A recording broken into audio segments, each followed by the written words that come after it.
За бид яг одоо Булган аймгийн Хантай багийн нутагт дэвсгэрт ирсэн байна. За одоо миний энэ зогсож байгаа хүндий бол Эгийн голын усан цахилгаан станц баригдах ийм талбай байгаа.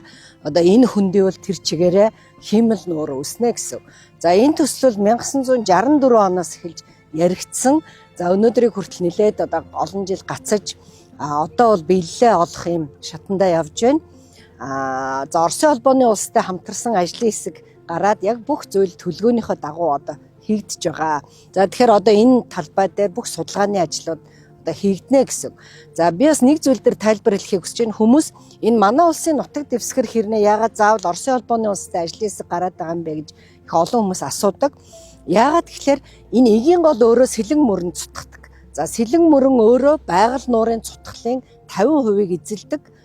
Байгаль нуур маань өөрөө дэлхийн цэнгэг усны 15-аас одоо 20%-ийг дангаараа бүрдүүлдэг учраас одоо ЮНЕСКОд дэлхийн хувьд бүртгэгдсэн ийм нуур байгаа. Тийм учраас энэ бол зөвхөн Монгол улсын асуудал биш, Оросын холбооны улсын асуудал биш, бүр дэлхийн цэнгэг усны асуудал учраас энэ дээр маш олон талын хамтын ажиллагаа, судалгаа, шинжилгээ, олон улсын одоо баг ажиллах ийм шаардлага бол үүссэн байгаа. Энийг бас би тайлбарлаж хэлхэн зүйтэй гэж үзэж байна. За энд бол одоо баримжаагаар зүгээр ярихад тэрхийн цагаан нуураас одоо 3 дахин том ийм нуур үүснэ. За энэ бол өөрөө энд Монгол улсын эдийн засагт бол туйлын одоо өндөр ач холбогдолтой нийт 315 мегаваттын хүчин чадалтай ийм одоо усан цахилгаан станц байгуулагдах юм аа. За энд бол сүүлийн үеийн одоо бүх ухаалаг ийм системийг нэвтрүүлнэ. Өөрөөр хэлбэл усны одоо түвшин ямар байна? За их хүчтэй нэмэгдэж гэнэ үү, бага байна уу, ганг ачгийн үед яах вэ, үерийн үед яах вэ гэдгээ автоматар тохируулдаг ийм одоо хамгийн орчин үеийн техник технологиг бид бол нэвтрүүлнэ.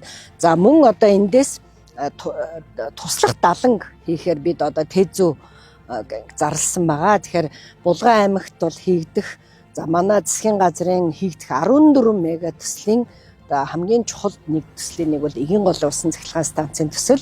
За би байгаль орчин уур амьсгалын өөрчлөлтийн сайтын хувьд бол энэ байгаль орчны наривчсан үнэлгээ, за энэ биологийн олон янз байдалд хэрхэн нөлөөлөх юм. За зөвхөн одоо байгаль ургамал ан амьтандаа нөлөөлөхөөс гадна энэ нийгмийн үнэлгээ нь ямар нөх энд одоо иргэд яаж байх юм, хэрхэн одоо нүүлгэн шилжүүлэгдэг энэ бүх одоо байгаль орчинтой холбоотой зүйлийг бүгдийг одоо хариуцаад ингээ 26 онд бид одоо дуусахаар нэгдүгээр хагас жил дуусахаар ингээд төлөвлөж байгаа.